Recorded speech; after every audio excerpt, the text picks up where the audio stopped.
Hello everyone, आप सभी का मेरे चैनल पर स्वागत है। आज हम लोग फैब्रिक के बारे में जानेंगे और उसको कैसे हम आयरन करें इसके बारे में जानेंगे। इसका पहला पार्ट मैं बना चुकी हूँ जिसमें मैंने शिफॉन और डेनिम के बारे में बताया था कि उसको वो किस तरीके से पहचाने हम उसको, उसकी क्या आइडेंटिफिकेशन है, कैसे उसको आइडेंटिफाई करें, उसको कैसे आयरन करें। तो वो सारी चीज़ मैंने अपने पिछले पार्ट में बताई थी और ये हमारा सेकंड पार्ट है जिसमें मैं आप लोगों को वेलवेट, क्रेप और कॉर्डियरी फैब्रिक के बारे में बताऊंगी। So let's we start. Velvet आप लोग सभी जानते होंगे कि वेलवेट फैब्रिक कितना गुड अपीयरेंस है और कितना रिच क्वालिटी फैब्रिक माना जाता है। ये बहुत ही फेमस फैब्रिक है। इसकी भी काफ़ी सारी वेरिएशंस होती हैं, जैसे कि ये तो हमारा नॉर्मल वेलवेट फैब्रिक है। इसमें भी हमारे काफ़ी सारे होते हैं, जैसे कि बरगेंडी जो होता है फैब्रिक। तो वेलवेट में भी बहुत सारे होते हैं जिसमें क्या होता है, क्रश्ड वेलवेट होता है जिसमें क्रशी शाइनिंग आती है कि कुछ जगह पे जैसे डार्क आ रहा है, कुछ जगह पे एक ही टाइम पे कुछ जगह पे डार्क और कुछ जगह पे लाइट। और इसमें क्या होता है, इसमें एक नॉर्मल स्मूथ शाइन आती है लेकिन जो बरगेंडी क्रश्ड फैब्रिक होता है वेलवेट, उसमें टूटी टूटी सी आती है, इसलिए उसका नाम क्रश्ड वेलवेट रखा गया है। तो वेलवेट की बहुत सारी वेरिएशन है, अगर हम वेरिएशन के बारे में पढ़ने बैठेंगे तो ख़त्म ही नहीं होंगी। तो आगे बढ़ते हैं। Velvet is a type of woven tufted fabric in which the cut threads are evenly distributed with a short dense pile, giving it a distinctive soft feel। जो वेलवेट होता है वो एक टाइप का वूवन टफ्ड फैब्रिक होता है। ये woven fabric होता है जिसमें जो थ्रेड्स होते हैं, जैसे कि जो छोटे छोटे सॉफ्ट थ्रेड्स होते हैं, उनको इवनली डिस्ट्रीब्यूट कर दिया जाता है फैब्रिक के ऊपर और एक लेयर बना दी जाती है उसके ऊपर, giving it a distinctive soft feel. और जो उसको जो वेलवेट फैब्रिक है उसको एक सॉफ्ट फील देता है। ठीक, तो आप समझ में आया। पहले तो जो वूवन फैब्रिक होता है वो बनाया जाता है, वो प्रोड्यूस किया जाता है। देन उसके ऊपर जो छोटे छोटे थ्रेड के धागे होते हैं, जो फाइबर्स होते हैं, धागे नहीं फाइबर्स जो होते हैं, उनको बिखेरा जाता है उसके ऊपर, क्योंकि थ्रेड जो होता है वो ट्विस्ट करके तब बनता है, लेकिन जो फाइबर होते हैं वो खुला होता है, उसको डिस्ट्रीब्यूट किया जाता है इक्वल, उसमें उसको सॉफ्ट फील दिया जाता है। तो इस तरीके से हमारा वेलवेट फैब्रिक बनता है। By extension the word velvety means smooth like velvet. तो जो वेलवेटी का मतलब क्या है हमारा यहाँ पे, वेलवेटी का मतलब स्मूथ लाइक वेलवेट, यानी कि वेलवेट की तरह स्मूथ होना। वेलवेटी का मतलब होता है वेलवेट की तरह स्मूथ होना। Velvet can be made from either natural और सिंथेटिक फाइबर। तो वेलवेट जो है वो हमारा नेचुरल और सिंथेटिक फाइबर से भी बन सकता है। मतलब हम उसको, आप लोगों ने पढ़ा होगा नेचुरल फाइबर और सिंथेटिक फाइबर, तो ये नेचुरल फाइबर से भी बन सकता है और सिंथेटिक फाइबर से भी बन सकता है। नेचुरल यानी कि जो हमारे नेचर से बने हैं, और सिंथेटिक जो मैन मेड होते हैं, राइट। तो उन फाइबर्स से भी हम वेलवेट फैब्रिक बना सकते हैं। अब आते हैं कि इसको आयरन कैसे करें। हालांकि वेलवेट में आयरन की ज़रूरत होती ही नहीं है, फिर भी कुछ को होता है ना, फील होता है कि नहीं इसमें श्रिंक आ गया और हल्की सी भी सलवट आ गई तो ये बेकार हो गया हमारा फैब्रिक, या अच्छा नहीं लग रहा वियर करने में। तो उन लोगों के लिए है, the most important thing to know about minding velvet is that you should never iron it. हमें वेलवेट को आयरन नहीं करना चाहिए। अगर आप मतलब वेलवेट के शौकीन हैं तो वेलवेट को कभी आयरन नहीं करना चाहिए। एक्चुअली क्या होता है कि जो उसके ऊपर जो फाइबर्स होते हैं, जिसके बारे में हमने बात की है कि छोटे छोटे थ्रेड्स जो हैं उसके ऊपर बिखेरे जाते हैं एक इवन लेवल पे, तो क्या होता है जब हम आयरन करेंगे तो वो उतर के आ जाएंगे वापस, क्योंकि उनको एक प्रेशर से या एक केमिकल से उनको चिपकाया जाता है उस फैब्रिक के ऊपर, क्योंकि वो वूवन तो होती नहीं है, वो इजीली उतर के आ सकते हैं। तो इसीलिए हमें जो है आयरन नहीं करनी चाहिए उसके ऊपर direct. Instead of using an iron or sending velvet pieces to the dry cleaner, gently steam the fabric using a hand steamer or the steam function on an iron. तो हम उस पर आयरन ना करके हम उस पर ड्राई क्लीनर भी अगर हम करेंगे तो क्या होगा, उसके थ्रेड जो हैं उड़ने लगेंगे अपनी जगह पे। अब हम जब वो एक जगह पे ड्राई क्लीनर करेंगे तो क्या होगा, वो गर्म होने की वजह से वो थ्रेड निकल के आ जाएगा, उस जगह से थ्रेड्स निकल के आ जाएंगे, वो फाइबर्स निकल के आ जाएंगे। तो इसलिए हम डायरेक्ट मतलब ड्राई क्लीनर भी नहीं कर सकते हैं। तो हम क्या करेंगे, हम जेंटली बहुत ही लाइट हैंड से, जो हैंड स्टीमर आता है, जो इसके जो वेलवेट टाइप के फैब्रिक के लिए स्पेशल स्टीम मशीन्स आती हैं, उनको यूज़ कर सकते हैं। और ड्राई क्लीनर में भी हम बहुत ही जो लाइट बिल्कुल जो एक्चुअली क्या होता है, ड्राई क्लीनर में हवा तेज़ होती है, लेकिन अगर ऐसा कोई इंस्ट्रूमेंट, मुझे नहीं पता ऐसा आता है या नहीं आता है, लेकिन अगर ऐसा इंस्ट्रूमेंट आता है कि जिसमें हवा कम लगे और गर्म लगे, तो वो चीज़ भी हम इस पर प्लेस कर सकते हैं। नेक्स्ट फैब्रिक आता है हमारा क्रेप। तो क्रेप आप यहाँ पे इमेज देख भी सकते हैं कि क्रेप किस टाइप का होता है। क्रेप थोड़ा आप इसमें देख रहे हो, मैं अगर जूम करके दिखाऊं तो आप इसका टेक्सचर देख पा रहे होंगे। इसका टेक्सचर थोड़ा ऐसे ऐसे है, दिस टाइप ऑफ टेक्सचर, तो जिसकी वजह से इसकी पहचान होती है इस क्रेप फैब्रिक की। एक्चुअली क्या होता है कि ये जब फैब्रिक को हम स्ट्रैच करते हैं तो इसके ये जो थ्रेड्स हैं जो इस तरीके से वीव वे में आ रहे हैं वो स्ट्रेच होते हैं, और जब हम उसको छोड़ते हैं तो ये श्रिंक हो जाता है। तो श्रिंक होने के बाद ये कुछ इस टाइप का लुक देता है, और जब हम इसको स्ट्रेच करते हैं तो ये स्ट्रेच हो जाता है, ये दूर दूर हो जाता है, ये स्ट्रेट लाइन बन जाती है एक। तो ये हमारे क्रेप फैब्रिक की पहचान होती है। ये काफ़ी स्ट्रेचेबल फैब्रिक होता है, इसमें स्ट्रेचेबिलिटी होती है, जिसकी वजह से इसे वैसे ही बहुत पहले टाइम से चलता आ रहा है। और क्रेप फैब्रिक ज़्यादातर बहुत ही लाइट वेट फैब्रिक होता है, और इसकी काफ़ी डिज़ाइनर ड्रेसेस भी बनाई जाती हैं। जिस जगह पे स्ट्रेचेबिलिटी चाहिए होती है और थोड़ा फैंसी लुक भी चाहिए होता है, तो उस जगह पे ये वाला फैब्रिक यूज़ किया जाता है। या नेट लुक देना है थोड़ा सा, क्योंकि ये थोड़ा ट्रांजी सा होता है, हल्का सा, जैसे जॉर्जेट होता है, शिफॉन होता है। चलिए आगे पढ़ते हैं। Crepe also spelled creep or crepe is a silk, wool or synthetic fiber fabric with a distinctively crisp and crimped appearance। तो क्रेप फैब्रिक जो है इसको हम क्रीप भी बोलते हैं और क्रेप भी बोलते हैं। ये देखिए लिखा है ना, क्रीप एंड क्रेप, इसके दो वर्ड हैं।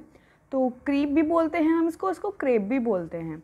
तो क्रेप इज़ अ सिल्क, वूल और सिंथेटिक फाइबर। तो ये जो सिल्क भी में भी होता है, वूल में भी होता है, और ये सिंथेटिक फाइबर में भी होता है क्रेप। तो क्रेप की, जैसे मैंने आपको सिल्क की, कॉटन की, डेनिम की कई सारी वैरायटियाँ बताई हैं, ऐसे ही हमारे क्रेप में भी कई सारी वैरायटियाँ होती हैं। इतनी सारी वैरायटियाँ हैं कि मतलब आप पढ़ते पढ़ते थक जाएंगे, लेकिन वैरायटियाँ ख़त्म नहीं होंगी। डिस्टिंक्टिवली क्रिस्प एंड क्रिम्ड अपीयरेंस, तो ये दिखने में थोड़ा क्रिस्प होता है, यानी कि क्रंची सा होता है। ये देखो, आप मैंने आप लोगों को दिखाया था कि देखो इसकी अपीयरेंस कैसी है, कितनी डिफरेंट और कितनी मतलब रिची सी लुक है इसमें, थोड़ी क्रिस्प है, थोड़ा क्रंची लुक है। The term crepe typically refers to a form of the fabric associated specifically with mourning यानी कि शोक। जो जब कोई एक्सपायर हो जाता है तो जो शोक प्रकट किया जाता है, जो सैडनेस प्रकट की जाती है, शो की जाती है, उसे मॉर्निंग बोलते हैं। तो उस टाइम पर जो ड्रेस वियर की जाती है, वहीं से ही ये टर्म स्टार्ट हुई है क्रेप फैब्रिक, वहीं से इसकी एसोसिएशन हुई है, वहीं से इसकी एक वेरिएशन क्रिएट हुई थी इस फैब्रिक की। Crepe was also historical called crisp और क्रिस्प। तो क्रिस्प की भी देखिए कई दो वर्डिंग आ गई, हम इसको क्रिस्प भी बोल सकते हैं और क्रिस्प भी बोल सकते हैं। तो ये हिस्टोरिकल, उसमें हिस्टोरिकली लैंग्वेज में अगर इसको बोला जाए तो ये क्रिस्प कहलाएगा। अब आज के टाइम में इसको क्रेप बोल दिया गया है, पर पहले के टाइम पे ये क्रिस्प कहलाता था। देन हाउ टू आयरन, वैसे इसमें भी आयरन की ज़रूरत नहीं होती है, इसमें हम आयरन कर ही नहीं सकते क्योंकि ये बहुत स्ट्रेचेबल फैब्रिक होता है। और अगर हम इसको आयरन करेंगे तो इसकी स्ट्रेचेबिलिटी जो है, जो इसमें श्रिंकनेस जो आ रही है वो बेकार हो जाएगी और कपड़ा बिल्कुल बेकार हो जाएगा। क्योंकि अगर इसमें आयरन करेंगे तो जो उसकी श्रिंकनेस है वो खुल जाएगी, और खुलने की वजह से फैब्रिक बेकार हो जाएगा। जो उसकी क्रिपीनेस है, जो क्रिस्पनेस है, जो क्रिस्प लुक आ रहा है इसमें, वो चीज़ ख़त्म हो जाएगी। फिर भी हम पढ़ते हैं, क्रेप डजंट रिंकल ईजीली, क्योंकि इसमें ईजीली रिंकल नहीं आते हैं। Crepe doesn't wrinkle easily, crepe fabric में रिंकल्स नहीं आते हैं, क्योंकि वो ऑलरेडी रिंकल वाला फैब्रिक होता है। इसमें आपने देखा होगा हर जगह पर रिंकल ही रिंकल है, यानी कि जो क्रिस्प लुक होता है वो है, तो फिर इसमें सिल्वर डालने का मतलब ही नहीं बनता। But if it does, you won't notice them quite so much because crepe naturally has a somewhat crinkled surface. अगर फिर भी आपको लगता है कि हाँ रिंकल आ रही हैं, लेकिन आपको नोटिस होता है, तो आपने देखा होगा कि जो हमारा जो ये फैब्रिक है इसमें नेचुरली रिंकल आई हुई हैं। ये क्रिंकल्ड सरफेस है इसका थोड़ा से, कि जो रिंकल वाला सरफेस होता है वो है इसका। Iron the crepe with a warm iron, इसको वार्म आयरन से आयरन की जाती है। Always remembering to iron on the underside of the crepe, तो ऑलवेज रिमेंबरिंग कि हमें हमेशा जो फैब्रिक होता है उसमें अंदर की साइड से आयरन करनी चाहिए, यानी कि जो रॉन्ग साइड है फैब्रिक की उस साइड क्या नाम है आयरन हम करें या स्टीम करें। Use a cool iron to on fabrics and place a thin towel between the crepe and iron. अगर आप लोगों को याद हो तो मैंने आप लोगों को अपनी पिछली वीडियोस में मैंने बताया था कि जब भी कोई लगे कि फैब्रिक लूज़ वो है, हल्का है, तो हमें क्या करना चाहिए, हम एक 2 लेयर बना सकते हैं नीचे और ऊपर, और उसके बीच में हम अपना फाइनल फैब्रिक रखें और फिर उसके बाद उसके ऊपर आयरन करें, ताकि जो बीच का जो फैब्रिक है उसको डायरेक्ट हार्म ना पहुँचे और डायरेक्ट हीट ना पहुँचे, जिसकी वजह से वो ख़राब हो सकता है। देन लास्ट फैब्रिक आता है हमारा कॉर्ड रो फैब्रिक। तो कॉर्ड रो फैब्रिक से ही आप समझ रहे होंगे, यानी कि कॉर्ड रो यानी कि कोड यानी कि लाइन, थ्रेड। तो इस फैब्रिक में क्या होता है, जैसे कि आप इसका टेक्सचर देख पा रहे होंगे, इसमें लाइंस बनी हुई हैं। तो ये भी थोड़ा वेलवेट लुक का ही होता है, इसमें वेलवेट अपीयरेंस होता है, ये थोड़ा वेलवेट स्टाइल में होता है। इसमें क्या होता है कि ये जो लाइनिंग बनी हुई है, आप ये लाइन देख रहे हैं, ये वेलवेट की होती हैं। इसमें जिस तरीके से वेलवेट का थ्रेड अटैच किया, जैसे वेलवेट में थ्रेड अटैच किया जाता है, फाइबर्स अटैच किए जाते हैं, इसी तरीके से इसमें भी अटैच किया जाता है। आगे पढ़ते हैं। Corduroy is a textile with a distinct pattern, a cord or wale. Modern corduroy is most commonly composed of tufted cords, sometimes exhibiting a channel between the tufts। जैसे कि मैंने आप लोगों को बताया कि जैसे वेलवेट में होता है, इसी तरीके से कॉर्डियरी फैब्रिक में होता है। तो इसमें क्या है, आप देखो इसमें लिखा भी है, it's a pattern with a distinct pattern. ये डिस्टिंक्ट पैटर्न में होता है और कॉर्ड और वेल इसमें अटैच होती हैं। आगे बढ़ते हैं, चलिए। कॉर्डियरी is a textile with a distinct pattern, a cord और veil। जो कॉर्डियरी है, जो कॉर्डियरी फैब्रिक है, इसका जो टेक्सटाइल जो है, यानी कि जिस तरीके से बना हुआ है, ये एक डिस्टिंक्ट पैटर्न है, डिफरेंट पैटर्न है। अ कोड और वेल, इसमें जो कोड और वेल यहाँ पे किस चीज़ को बोला गया है, ये जो लाइनिंग इसमें शो हो रही है इसको बोला गया है cord or wale. Modern corduroy is most commonly composed of tufted cords, sometimes exhibiting a channel between the tufts। तो ये जो कॉर्ड है ये टफ्ड है, यानी कि ये भरी हुई है किससे, जो फाइबर्स होते हैं, जो ओपन फाइबर्स होते हैं उनसे भरी हुई है, और ये काफ़ी हार्ड कॉर्ड होती है जो इसके ऊपर प्लेस की जाती है, क्योंकि जो वेलवेट होता है उसमें एक इवन लेवल पे हम उसको प्लेस करते हैं, एक लेयर क्रिएट करते हैं, लेकिन इसमें एक लाइन फॉर्म में जो कि बहुत ही हार्ड होती है, इस फॉर्म में हम इस फैब्रिक पे प्लेस करते हैं। तो ये भी एक प्लेन वूवन फैब्रिक होता है, उसके ऊपर ये कॉर्ड्स प्लेस की जाती है, एक लेयर क्रिएट की जाती है।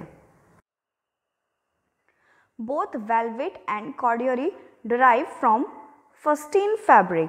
फस्टीन यानी कि it is a variety of heavy cloth woven from cotton prepared for men's wear. तो ये दोनों ही फैब्रिक एक फस्टीन फैब्रिक पैटर्न है, एक फस्टीन फैब्रिक वैरायटी है जो कि मैन वियर्स के लिए बनती है, लेकिन आज के टाइम में इनको लेडीज़ या वुमेन वियर भी करती हैं। इसको डिफरेंट स्टाइल किए जाते हैं। आज के टाइम में ऐसा तो कुछ है ही नहीं जो मैन के लिए है वो वुमेन के लिए नहीं है, या जो फीमेल के लिए है वो मेल के लिए नहीं है। तो वेलवेट और कॉर्डियरी फैब्रिक दोनों ही सेम पैटर्न से बनते हैं, ये दोनों ही फस्टीन फैब्रिक के अंदर आते हैं, और इनका पैटर्न बनने का तरीका भी एक ही तरीका सा होता है, और ये दिखने में भी इनका अपीयरेंस भी इक्वल होता है, दोनों ही वेलवेट लुक के होते हैं और दोनों में वही सेम शाइनिंग आती है, दोनों में वही उसी पैटर्न से फैब्रिक को बनाया जाता है।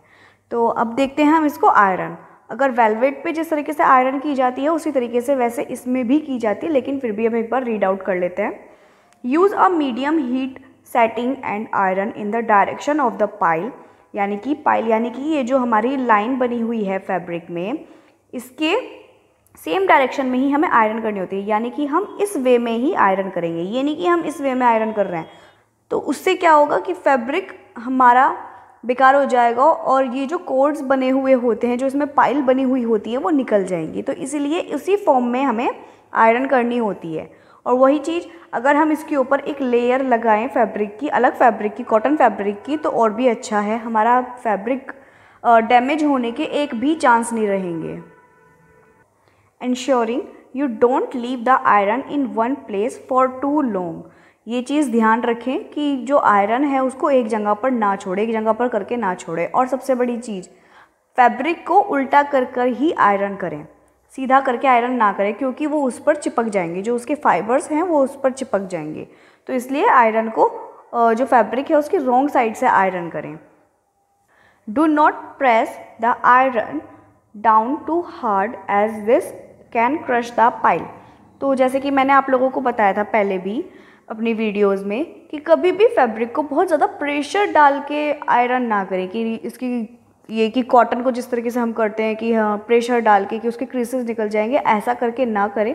हर फैब्रिक की अलग अलग तरीका होता है उसको आयरन करने का। तो इस पर वेलवेट जो फैब्रिक्स होते हैं उन पर कभी भी प्रेशर डाल के ना करें, अदरवाइज़ उनके फाइबर्स जो चिपके हुए होते हैं अलग से, ऊपर से जो थ्रेड्स चिपके होते हैं वो निकल जाएंगे और जो कॉर्डियरी फैब्रिक है इसमें से इसकी पाइल्स टूट जाएंगी जगह जगह से। तो इन सब चीज़ का ध्यान रखें और फिर इसका कोई वजूद ही नहीं रहेगा इस फैब्रिक का, अगर इसकी पाइल टूट जाएंगी तो आप लोगों की ये मैंने कुछ फैब्रिक हैं जिनकी आयरनिंग बताइए कि किस तरीके से हो गया, आपको क्या क्या फॉलो करना होगा। ये कुछ ऐसे एक्सपेंसिव फैब्रिक्स हैं जिनका हमें पता ही नहीं होता कि हमें किस तरीके से आयरन करनी है, हमें किस तरीके से इनकी केयर करनी होती है। तो इसलिए इन कुछ फैब्रिक्स पे मैंने वीडियो बनाई है। आई होप कि आप लोगों को पसंद आई है। अगर अच्छे से समझ में आई है तो प्लीज़ लाइक, शेयर और सब्सक्राइब ज़रूर करना, मेरे चैनल को सब्सक्राइब ज़रूर कर देना। आप लोग सब्सक्राइब नहीं करते हो और ना ही लाइक करते हो मेरी वीडियोस को, तो मुझे भी नहीं पता लगता कि आप लोगों ने देखी है या आपको पसंद आई है या नहीं आई है। तो प्लीज़ लाइक ज़रूर किया कीजिए मेरी वीडियोस को। Thank you, bye bye.